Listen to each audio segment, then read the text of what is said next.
Commander Jake Morrison stood at the large glass window of the Earth Defense Station, watching the blue planet spin slowly below him.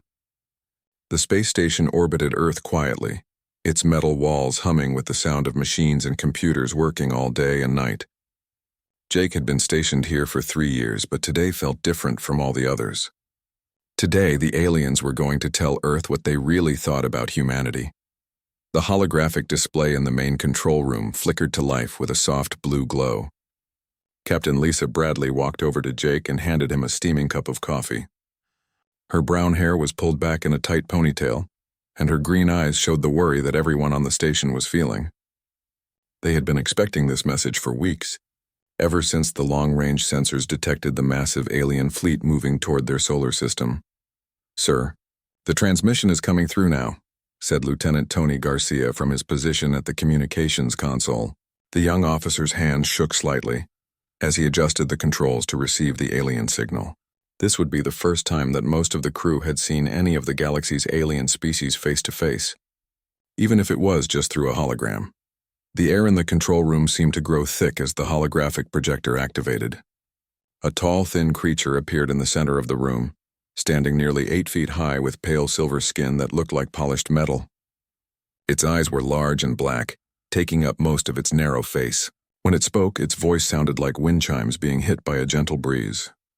"I am Ambassador Veltar of the Zeltharian Confederation," the alien said, its head tilting slightly to one side as it looked around the room through the hologram. "I speak for the Galactic Council and the 12 great species that rule this section of space.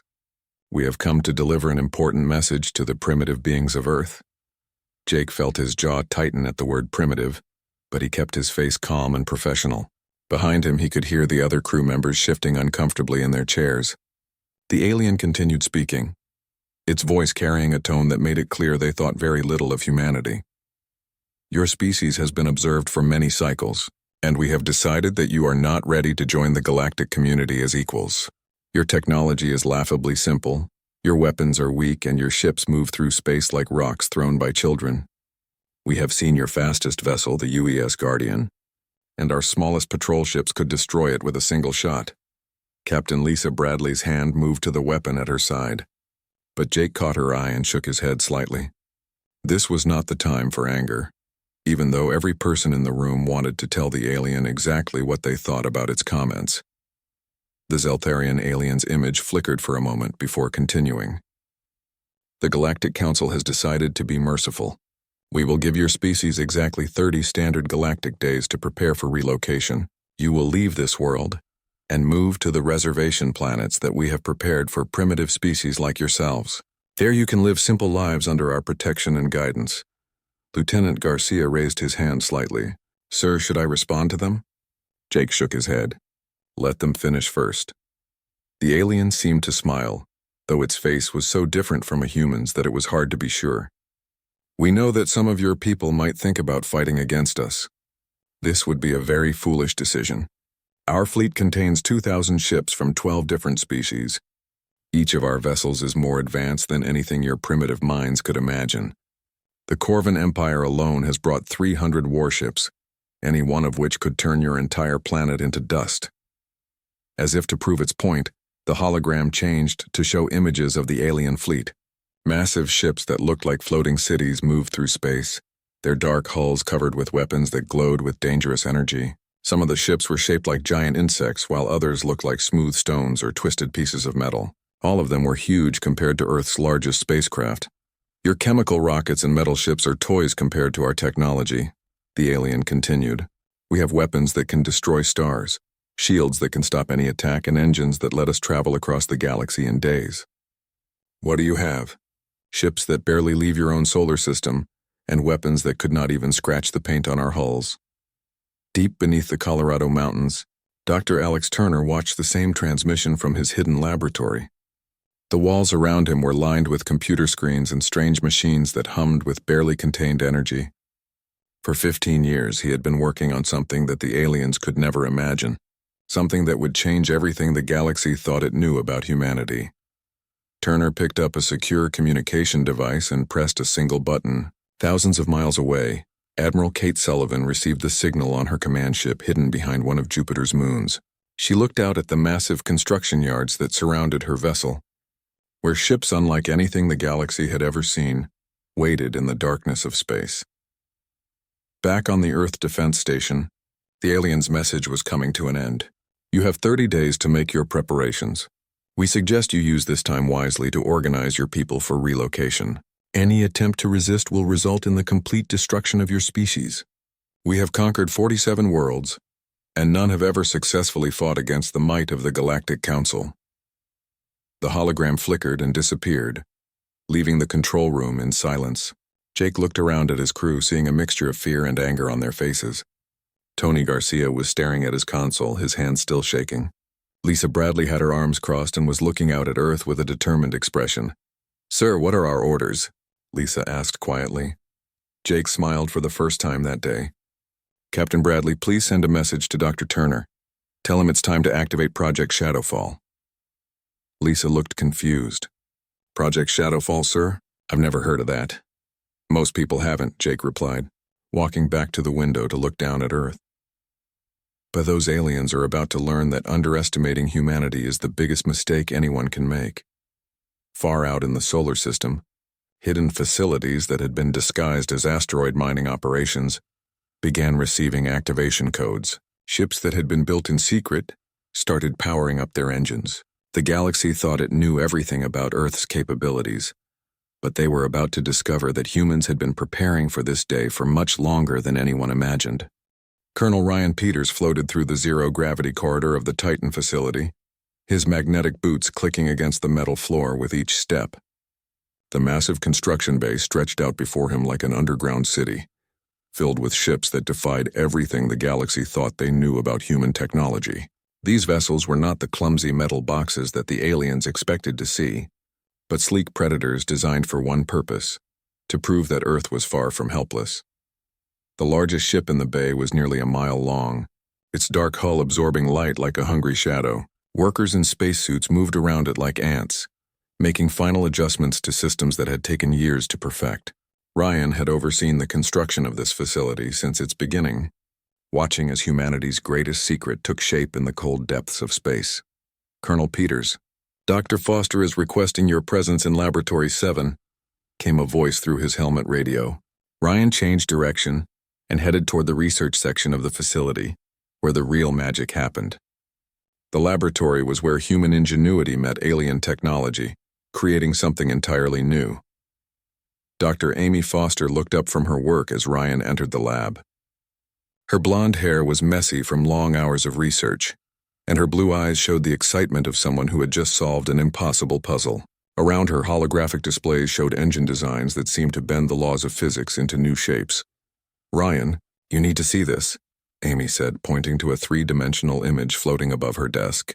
"We've finally cracked the secret of their faster-than-light engines, and what we've built is better than anything they have." The image showed the quantum fold engine that had been reverse-engineered from the captured Nexari scout ship. 3 years ago, that alien vessel had made the mistake of getting too close to Earth's outer defense satellites. Instead of announcing the capture to the galaxy, humanity had quietly studied every bolt and wire in the ship. "How much better?" Ryan asked, studying the complex design with interest. Amy smiled. "Their fastest ships can travel about 50 light-years per day. Our new engines can do 200 light-years in the same time. We took their technology and improved it by combining it with human engineering, techniques they never thought to try. The breakthrough had come when human scientists realized that alien species approached technology very differently than humans did. Where aliens perfected existing designs over thousands of years, humans constantly looked for ways to make things work better, faster, and more efficiently. The captured alien engine had been a starting point, not an ending point. Lieutenant Commander Ben Clark was running combat simulations in the training center located deeper in the facility. The room was filled with pilots sitting in chairs that moved and shook to match the actions happening in their virtual reality headsets. These men and women had been training for 3 years, learning to fly ships that officially did not exist against enemies that the public thought were friendly neighbors. Pilot Stevens, "You're flying too aggressively," Ben called out to one of the trainees. "Remember, these alien ships are bigger and stronger than ours, but they're also slower and less maneuverable. Use that to your advantage." The training simulations were based on detailed intelligence gathered from years of secretly observing alien military exercises. Human spy satellites disguised as space junk had recorded thousands of hours of alien combat tactics, ship movements, and weapon capabilities. Every major species in the galaxy had been studied and analyzed until their strengths and weaknesses were completely understood. Sarah Williams was one of the best pilots in the program, her quick reflexes and sharp mind making her perfect for flying the new generation of human fighters. In the simulator, she danced her ship around a massive Corvan battleship, using its slow turning speed against it, while targeting its weapon systems with precision strikes. "Nice work," Williams Ben said as her simulation ended successfully. "You just disabled a ship that's 10 times larger than yours without taking a single hit." The secret to the new human ships was not just their advanced engines, but their completely different approach to space combat. While alien vessels were built like floating fortresses, slow but heavily armed and armored, human ships were designed like wolves, fast, smart, and deadly when working together. Captain Victoria Stone managed the incredible logistics of keeping Project Shadowfall hidden from the galaxy's watching eyes. Her office was filled with shipping schedules, supply manifests, and communication logs that told a completely false story about what humanity was really doing in space.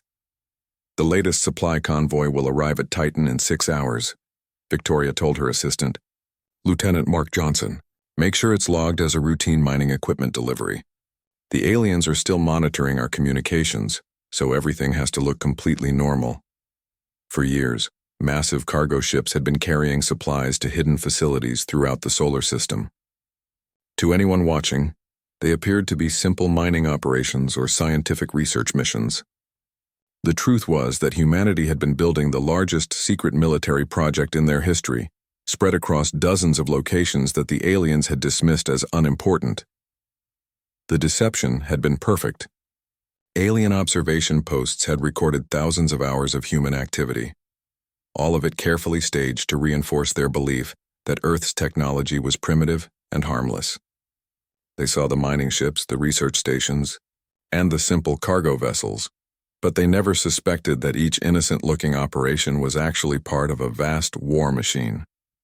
Dr. Gary Thompson worked in the weapons laboratory, where human creativity had produced surprises that would shock the alien fleets.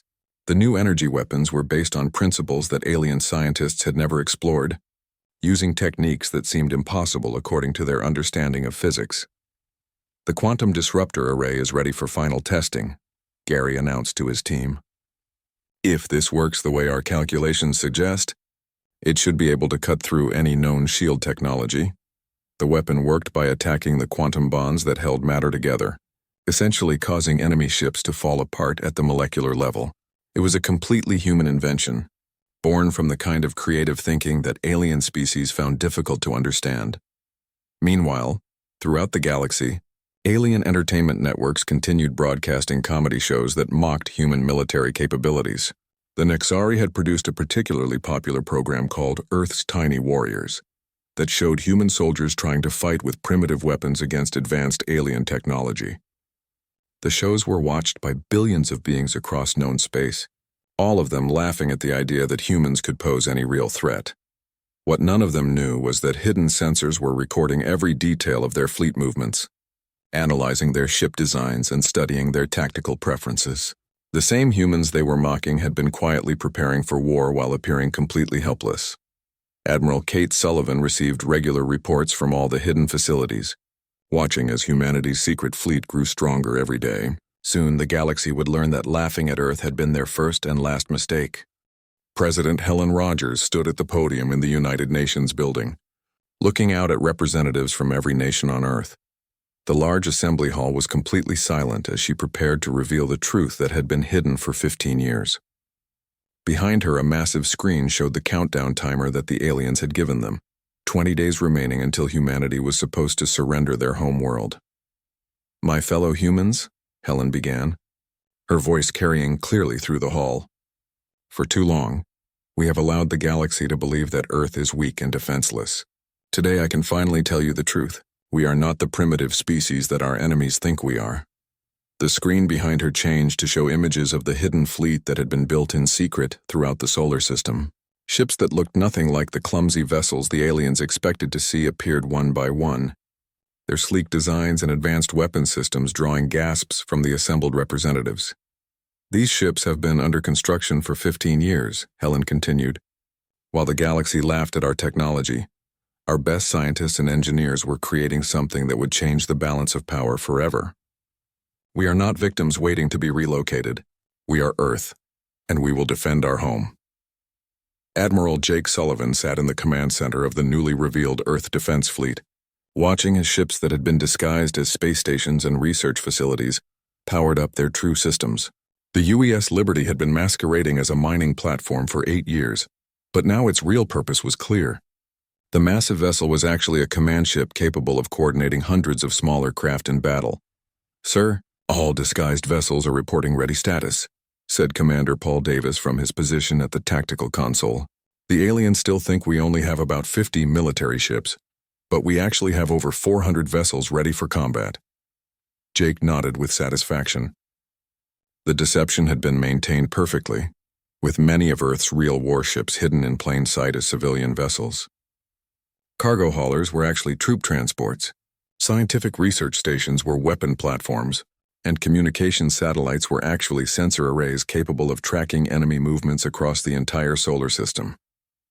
Dr. Gary Thompson stood in the testing facility on Luna, watching as the new shield technology was demonstrated for the first time in front of government officials and military commanders. The target was a section of asteroid that had been brought to the moon's surface for the test. When the alien energy weapon fired at it, the shield generator created a shimmering barrier that absorbed the deadly beam completely. "As you can see," Gary explained to the amazed observers, "our new defensive systems can stop any energy weapon currently used by the galactic species. The shields work by converting incoming energy into harmless light and heat, then dispersing it safely into space." The technology was based on principles that alien scientists had never considered, combining human understanding of quantum mechanics with energy manipulation techniques discovered in the captured Nexari ship. The result was a defensive system that made human ships nearly invulnerable to conventional alien weapons. General Linda Carter was coordinating the movement of ground forces that had been secretly training for planetary defense. Hidden bases around the world were revealing themselves as the countdown timer moved closer to zero. Soldiers emerged from underground facilities that had been disguised as everything from research centers to manufacturing plants. "All defensive positions are ready," Linda reported to the president. "If any alien forces make it past our space defenses, they'll find that Earth is much better protected than they expect." The ground forces were equipped with weapons that used the same advanced technology as the space fleet: energy rifles that could penetrate alien armor, mobile shield generators that could protect entire cities, and communication systems that could not be jammed by alien technology.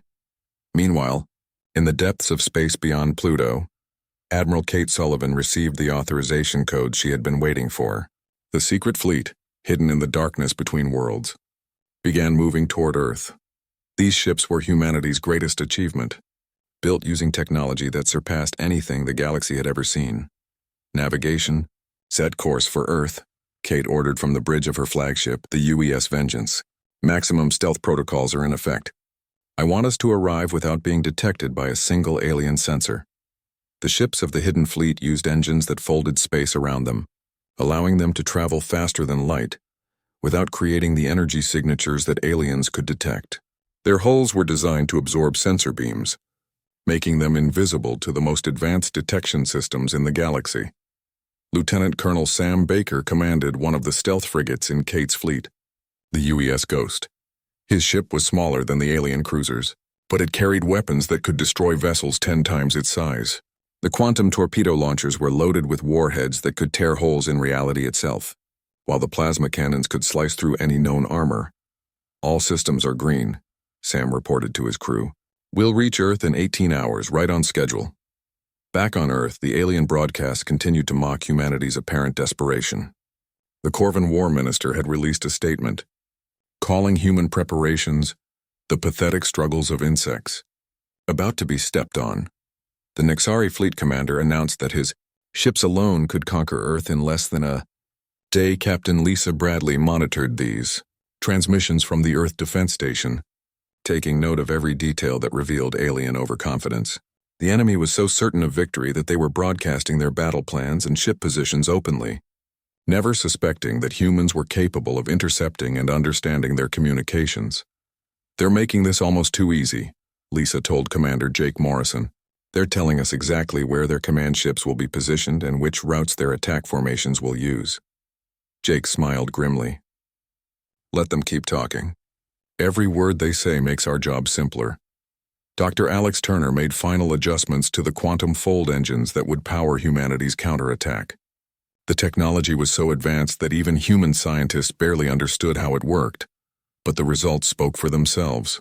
Ships that could appear anywhere in the solar system without warning, weapons that could strike from impossible distances, and defenses that could turn the strongest attacks into harmless light shows. 15 years of work, Alex said to his assistant, Dr. Rachel Stone. 15 years of being called primitive and weak. Tomorrow the galaxy learns what humans are really capable of. The countdown timer showed 20 days remaining, but humanity was no longer counting down to surrender. They were counting down to the moment when the galaxy would discover that mocking Earth had been the greatest mistake in the history of space warfare. The alien armada dropped out of faster-than-light travel at the edge of Earth's solar system, like a swarm of metal locusts blocking out the stars. 2,000 ships from 12 different species, spread across space in a formation that stretched from Mercury's orbit to beyond Mars. The Zeltharian flagship was a massive fortress nearly the size of Earth's moon, its weapons capable of cracking planets in half with a single shot. Commander Danny Walsh stood on the bridge of the UES Guardian, Earth's most visible warship, and the vessel that aliens had specifically mocked as primitive and weak. Around him, his crew prepared for what appeared to be a hopeless battle against overwhelming odds. Danny knew his role in the larger plan, but it still felt strange to deliberately make his ship look helpless when every instinct told him to fight with everything he had. "Sir, alien forces are demanding our immediate surrender," reported Lieutenant Kelly Brown from the communications station. "They're giving us 1 hour to power down all weapons and prepare for boarding." Danny looked out at the massive alien fleet through the main view screen. The enemy ships were arranged in perfect attack formations, their weapons already charging with deadly energy. The Corvin battleships looked like giant metal spiders, while the Nexari cruisers resembled floating crystals that pulsed with inner light. "Send them our response," Danny ordered. "Tell them that Earth does not surrender." The first wave of the battle began exactly as the aliens expected.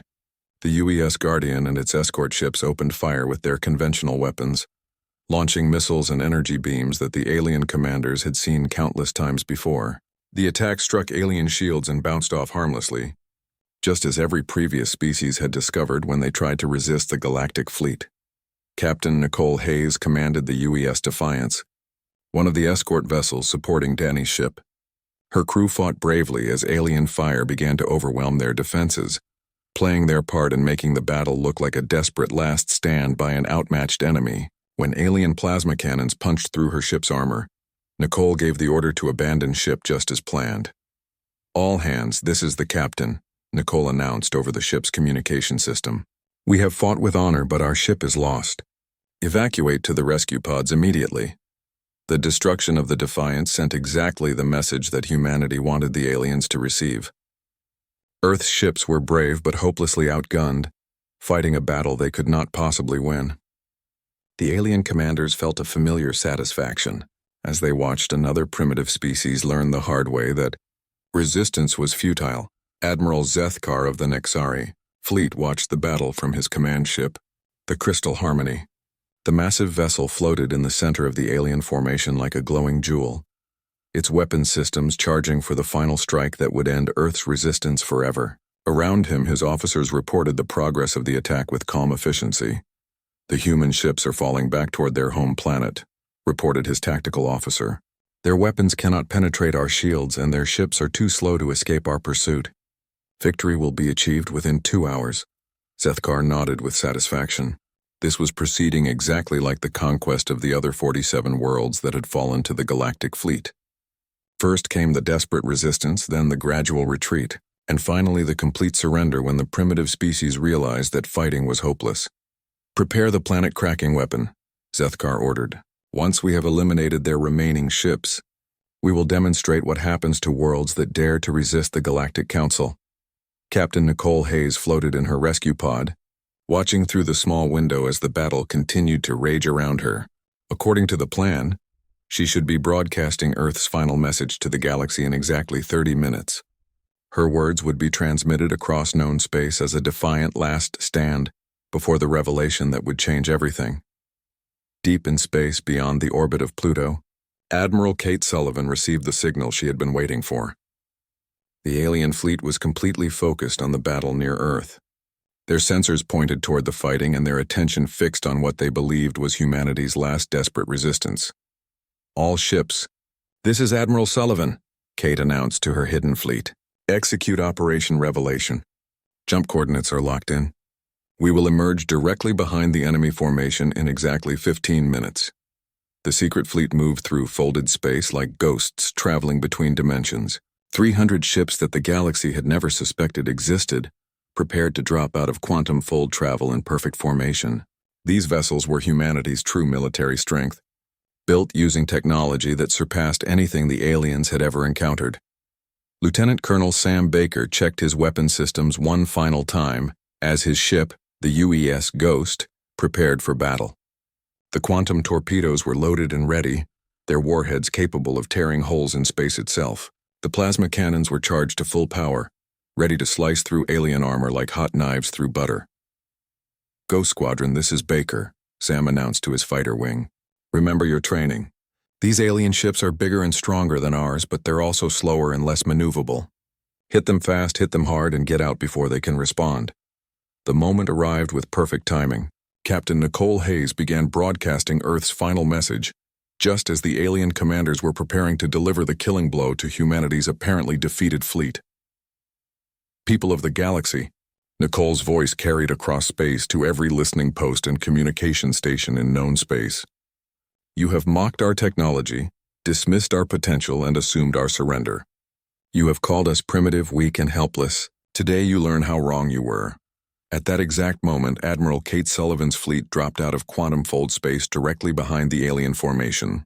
The appearance of 300 ships that should not have existed sent shockwaves through every alien vessel.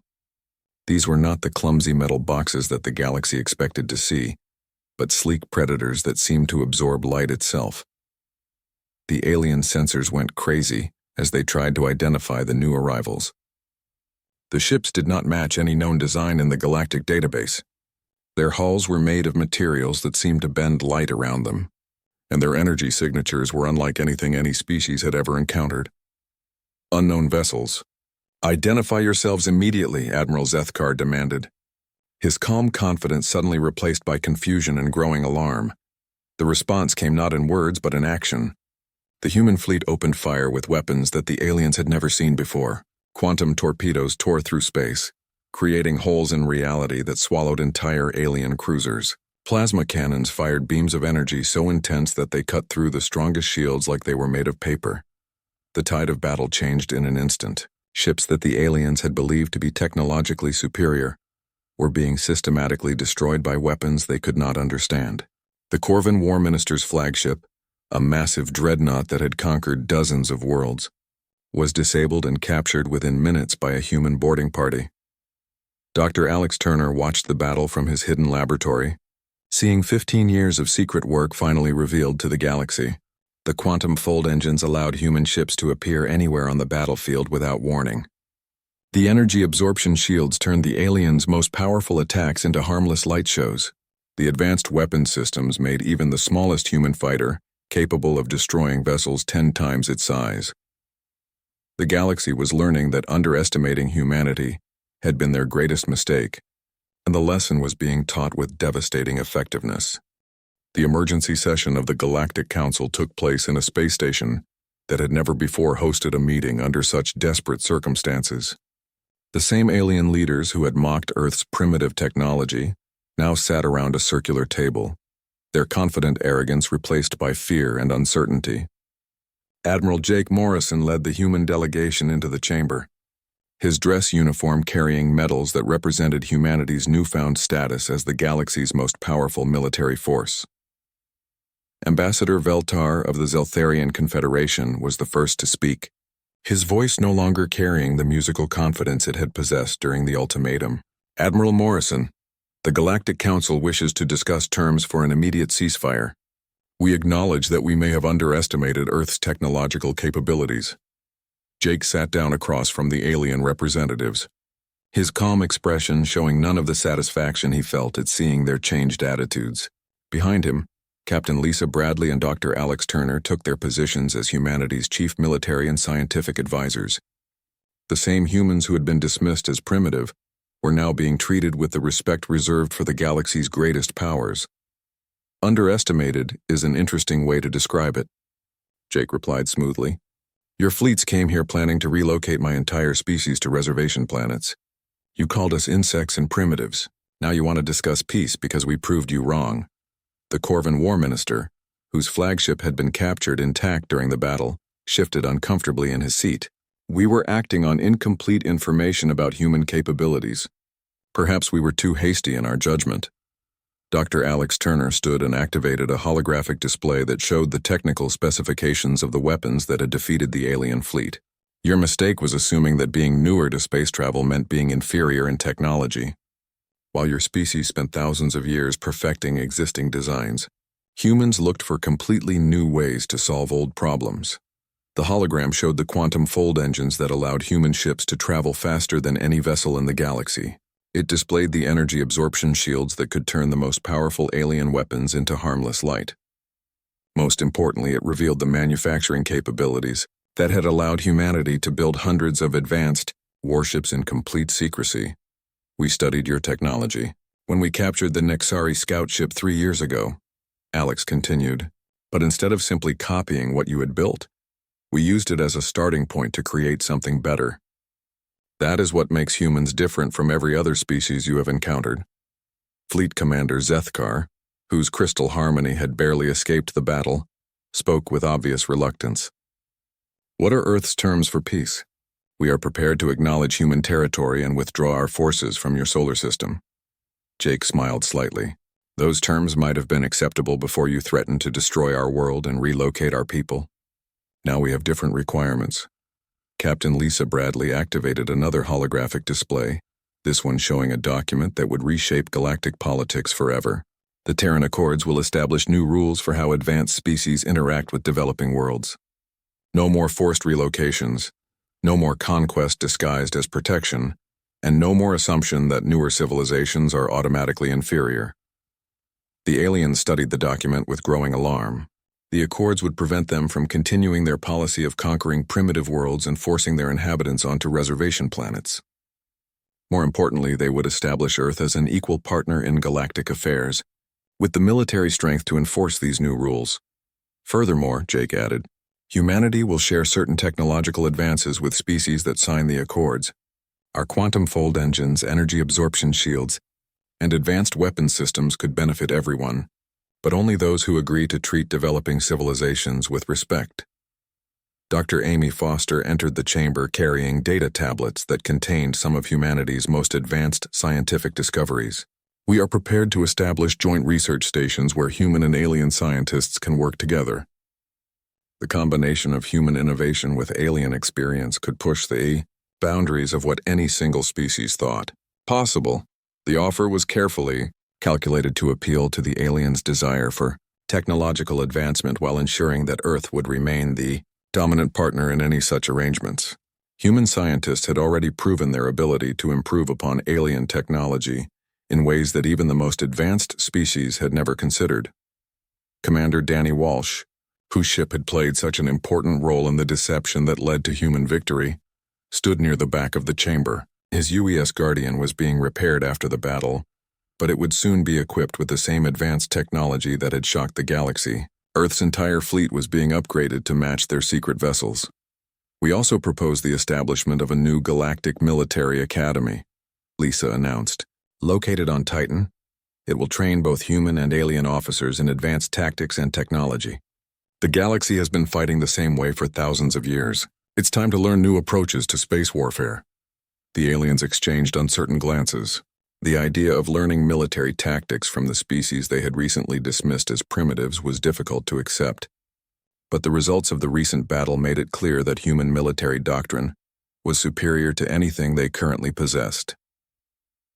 Admiral Kate, Sullivan's secret fleet had taken position throughout the solar system, their advanced stealth systems making them invisible to alien sensors, even when they were not trying to hide. The message was clear. Earth now possessed the most powerful military force in the galaxy, and they could strike anywhere without warning.